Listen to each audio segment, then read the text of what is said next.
La présidente de la Chambre des représentants Nancy Pelosi affirme vouloir utiliser le 25e amendement pour dégager le président Trump. Les députés démocrates ont adopté une résolution pour destituer le président. La présidente de la Chambre des représentants va essayer de destituer le président Trump pour la seconde fois, qui est accusé d'incitation à la violence. Cela fait suite au blocage des républicains d'invoquer le 25e amendement, qui aurait démis le président de ses fonctions. Le député Alex Mooney de Virginie-Occidentale s'y est opposé. Voici la résolution demandant au vice-président Michael Pence d'activer le 25e amendement pour déclarer le président Donald Trump inapte à exercer ses fonctions et de le démettre immédiatement de ses fonctions. Pour quel motif ce député de Virginie-Occidentale s'est levé ? Je m'y oppose. Pence n'a pas souhaité s'exprimer à ce sujet. Ce s'est passé après que Nancy Pelosi appelle le président Trump un danger imminent pour la Constitution. Elle s'est exprimée dans l'émission 60 minutes de CBS où elle a dit qu'elle souhaitait invoquer le 25e amendement pour le faire partir. Elle a ajouté que la motivation pour destituer le président est de l'empêcher de pouvoir se représenter. Dans son discours du 6 janvier, le président Trump a appelé à calmer les esprits et a dit « Nous allons marcher jusqu'au Capitole et saluer les sénateurs ». Je sais que tout le monde ici présent marchera bientôt jusqu'au Capitole pour faire entendre votre voix de manière pacifique et patriotique. Dans une interview avec Fox Business le dimanche 10 janvier, le professeur de droit Alan Dershowitz de Harvard a affirmé que les députés démocrates n'avaient virtuellement aucune chance de destituer Trump. Mardi 12 janvier, le Parlement devrait demander au vice-président Pence d'utiliser le 25e amendement pour retirer le président. Aujourd'hui, le Parlement devrait considérer les articles pour destituer le président. Le député de Floride McGahey a affirmé sur Fox News que le président Trump ne quittera pas la sphère publique. Il y a quelques jours, Jean Jekielek, présentateur de American Thought Leader, s'est entretenu avec Mary Miller, une nouvelle élue au Congrès, agricultrice, mère de 7 enfants et grand-mère originaire de l'Illinois. Elle était en session au Congrès lors des manifestations du mercredi 6 janvier. Voici son récit de ce qui s'est passé.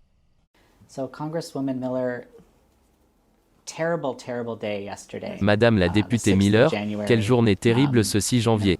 Des scènes horribles, au moins une personne a été tuée par balle. Quelles sont vos réactions? Que s'est-il passé? C'est votre deuxième jour au Congrès.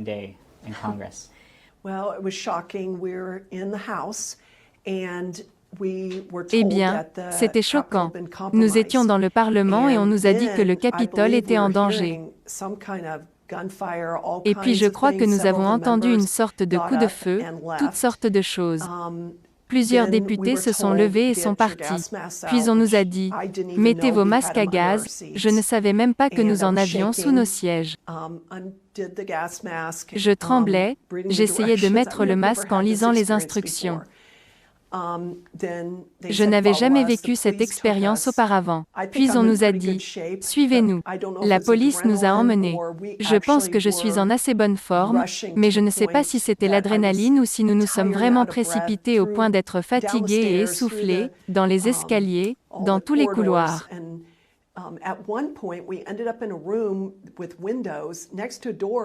À un moment donné, nous nous sommes retrouvés dans une pièce avec des fenêtres à côté d'une porte sans policiers, et je me disais que nous étions des cibles faciles. Nous étions là, juste 5 minutes peut-être, et puis la police est venue et nous a dit encore une fois « Suivez-nous », et elle nous a fait faire le tour et nous a emmenés dans une pièce sécurisée sans fenêtre.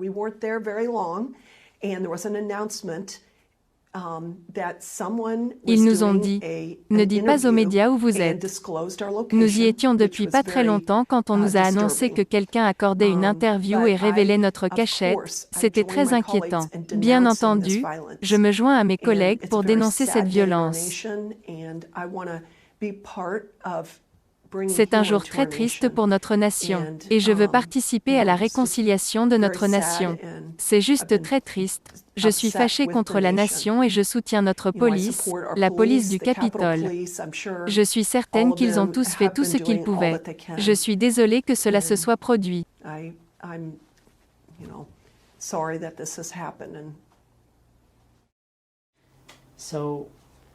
Quelles sont donc les implications pour la nation selon vous?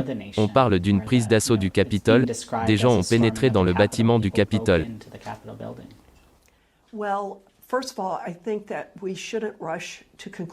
Tout d'abord, je pense qu'il ne faut pas conclure trop vite.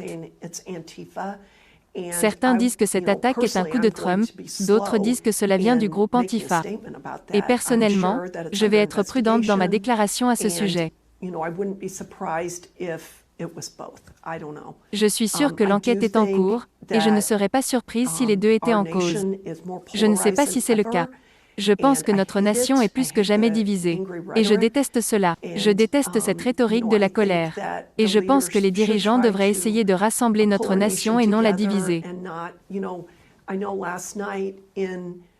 La nuit dernière dans le Capitole, lorsque les parlementaires se sont réunis, les démocrates nous accusaient de trahison, d'insurrection, vous savez, comme si nous en étions la cause. C'est vraiment inutile, et c'est un mensonge. C'est faux, et je pense que nous devrions arrêter ce genre de discours et travailler ensemble pour le bien de notre nation.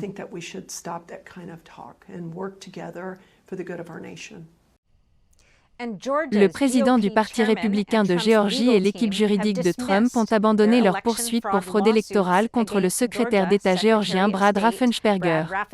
C'est ce qui ressort d'un courriel du secrétaire d'État. L'équipe juridique de Trump a abandonné l'affaire dans le comté de Cobb, ainsi que 3 autres procès intentés contre Raffensperger. Le secrétaire d'État affirme que la décision est intervenue après qu'il ait écrit au Congrès et réfuté ce qu'il appelle de fausses allégations de fraude électorale. Alors que des dizaines de milliers de personnes se sont rassemblées à Washington, d'autres ont manifesté leur soutien sur la côte ouest à Seattle. Nous avons parlé à certains d'entre eux pour connaître leurs motivations. Les participants au rassemblement ont essayé de faire entendre leur voix. Depuis longtemps, nous avons des problèmes avec les élections et les résultats. C'est seulement depuis cette année que j'ai décidé de m'impliquer réellement et de comprendre le processus d'élection. Je n'avais pas réalisé à quel point il est facile de duper la population. Elle a également ajouté quelques éléments qui, selon elle, devraient être connus des Américains pour maintenir leur liberté. En tant que citoyens américains, nous devons tenir ces personnes pour responsables.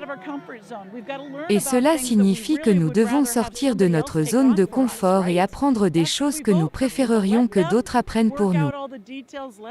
C'est pour cela que nous votons. Laissez-les négocier. Mais ce qui s'est passé nous a rendus complaisants au point que la nation est devenue corrompue. Un autre participant est convaincu que l'élection avait des failles. J'ai l'impression d'être en territoire occupé parce que nos votes n'ont pas d'importance. Je suis tout le temps sur le terrain et je ne crois pas que l'État de Washington soit aussi libéral qu'ils essaient de le faire croire. Il a déclaré que la Chine représente la plus grande menace pour les nations du monde entier. Les gens doivent comprendre qu'il s'agit d'un acte de guerre. Le Parti communiste chinois a commis des actes de guerre non seulement en Amérique mais dans tout le pays. Regardez ce qu'ils viennent de faire à Hong Kong, ils ont utilisé le Covid comme excuse pour se débarrasser de la liberté d'expression. Et maintenant, ils envoient les gens dans des camps de concentration. C'est un problème assez important à mon avis. La Chine est la plus grande menace non seulement pour l'Amérique mais pour le monde entier. Il a ajouté que les États-Unis sont infiltrés depuis longtemps et il espère que les gens s'en rendent compte. Un syndicat de procureurs adjoints poursuit le procureur général du district de Los Angeles. Ils disent qu'il leur ordonne d'enfreindre la loi californienne en leur interdisant, dans certains cas, de demander des peines plus lourdes. Le procureur général Georges Gascon est souvent appelé le parrain des procureurs progressistes. Il a ordonné aux procureurs adjoints d'adoucir leur lutte contre la criminalité avec l'objectif de réduire la population carcérale. Aujourd'hui, un syndicat d'environ 800 membres le poursuit avec pour motif d'avoir ordonné aux procureurs d'enfreindre une loi californienne sur la récidive. Le vice-président de ce syndicat, Eric Siddall, a déclaré à NBC Los Angeles qu'ils ont prêté serment, mais pas à Gascon. Nous avons fait le serment de suivre la Constitution de l'État et de respecter les lois de la Californie et des États-Unis, mais pas de suivre les directives d'un seul individu. En vertu de cette loi, les récidivistes sont plus sévèrement punis, mais Gascon a ordonné aux procureurs adjoints de ne pas considérer cette loi en leur interdisant de demander une peine plus sévère, dans certains cas. Zach Smith, du Mays Center de la Heritage Foundation, affirme que Gascon fait partie d'un mouvement qu'il a nommé les procureurs véreux. Un certain nombre d'entre eux, dont Gascon, sont financés par le milliardaire de gauche George Soros. L'objectif de l'élection de ces procureurs véreux comme Georges Gascon et les autres est de court-circuiter le processus d'adoption des objectifs politiques préférés de George Soros et ses semblables. Ce qui se passe dans ces juridictions, où des procureurs véreux ont été élus, c'est qu'ils refusent d'appliquer des lois dûment promulguées avec lesquelles ils sont simplement en désaccord. Soros a fait don de plus de 2 millions de dollars à la campagne de Gascon. Cela s'est également produit à Philadelphie, où George Soros aurait donné au moins 1,4 million de dollars à la campagne de l'actuel procureur Larry Krasner en 2017. Krasner a ordonné aux procureurs adjoints de libérer des suspects sans versement de caution dans des cas de vol, de conduite en état d'ivresse, d'intrusion et autres. Nous parlons de choses comme la suppression de la plupart des types de caution, la décriminalisation de la plupart des types de possession de drogue. Et, vraiment, de politiques que je considérerais comme mal avisées et dangereuses. Nous avons demandé à la fondation Open Society de Soros de nous faire part de ses commentaires, mais ils ne nous ont pas répondu avant la diffusion. Le procureur général Gascon et le syndicat d'environ 800 membres sont convoqués au tribunal début février. La méfiance des Américains à l'égard des médias a atteint un niveau record. Selon un sondage réalisé par la société Gallup, 33% des personnes interrogées disent ne pas avoir confiance dans les médias. Mais cela contraste avec le niveau de confiance croissant des démocrates dans les médias. La société Gallup rapporte que la confiance des républicains dans les médias a chuté alors que celle des partisans du Parti démocrate a augmenté de façon spectaculaire. La confiance des démocrates au cours des 4 dernières années a été l'une des plus élevées que Gallup ait mesurées pour un parti au cours des 2 dernières décennies. Le fossé entre les partis sur la fiabilité des médias a atteint un niveau record de 63 points. Seulement 10% des républicains interrogés ont déclaré avoir beaucoup ou assez confiance dans les médias, contre 73% des démocrates. L'écart massif entre les partisans des deux partis est le plus important que Gallup ait enregistré depuis que cette société a mis en place ce sondage dans les années 1970. Le régime chinois s'en prend une fois de plus à la société de services financiers Ant Group et son fondateur, le milliardaire Jack Ma. Cette prise pour cible répétée suscite des inquiétudes parmi les grandes entreprises privées du pays. Le Parti communiste chinois est sur le point de porter un nouveau coup au Ant Group, un géant chinois de la finance. Selon les déclarations de 3 spécialistes à Reuters, les régulateurs chinois examinent les participations détenues par ce groupe dans des dizaines d'entreprises. Cette décision s'inscrit dans le cadre de la répression du régime chinois contre l'empire technologique financier du fondateur du groupe, Jack Ma. Les régulateurs sont en train de considérer à obliger Ant Group de se désinvestir dans certains secteurs, principalement le secteur technologique et les startups fintech. Cela pourrait se faire si le groupe a effectivement enfreint des lois, notamment sur la compétitivité du marché. Tout désinvestissement forcé priverait le groupe d'investissement lucratif et renforcerait les réglementations. La pression exercée sur le groupe pour qu'il modifie sa structure commerciale et augmente les coûts de ses activités de presse s'intensifierait également. Ces désinvestissements réduiraient également de manière significative l'influence de Ant Group sur l'industrie de la technologie financière en pleine croissance dans le pays. La Chine a pris des mesures drastiques pour la compétitivité du secteur des télécommunications en plein essor. La semaine dernière, les régulateurs ont annoncé une enquête antitrust de la société sœur de Ant Group, la très connue Alibaba, et ont ordonné au groupe de remanier ses opérations de prêt et autres opérations de financement aux consommateurs. Le bénéfice global de Ant Group a dépassé 2,6 milliards de dollars en 2019, 17,2 milliards RMB. Franck Onzième, professeur en marketing dans une université de Caroline du Sud, pense que Ant Group a empiété sur les intérêts des banques d'État chinoises dû à sa présence dans de nombreuses activités bancaires.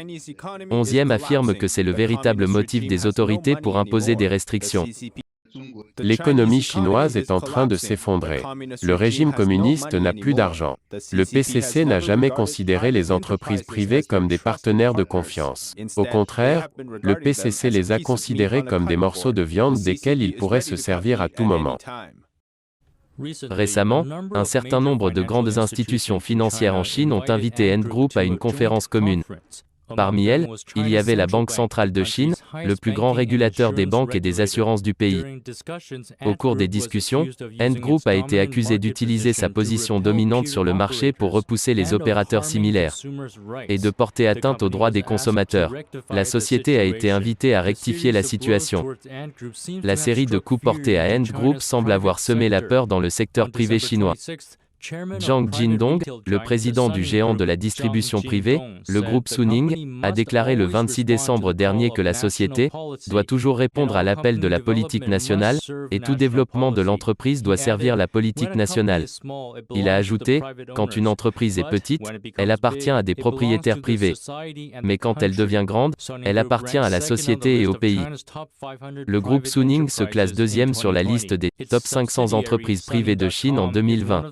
Sa filiale Suning.com est également l'une des 3 plus grandes entreprises de commerce électronique du pays. Quant aux autres entreprises, juste avant Noël, le groupe Moutai, la plus grande marque d'alcool chinoise, a annoncé qu'il transférait 4% du total des actions de la société à une entreprise d'État, sans compensation. Les actions ont une valeur totale de plus de 26 milliards de dollars. La dernière fois que les entreprises privées chinoises ont transféré leurs actifs au régime, c'était dans les années 50. C'était pendant la soi-disant révolution socialiste du pays, qui a conduit à l'effondrement de l'économie chinoise. Pour éviter la censure de YouTube, vous pouvez vous rendre dès maintenant sur notre site internet et vous inscrire à la newsletter pour pouvoir recevoir toutes les informations et continuer à nous suivre sur la toile. Par ailleurs, vous pouvez également nous retrouver sur les plateformes Odyssey et Rumble.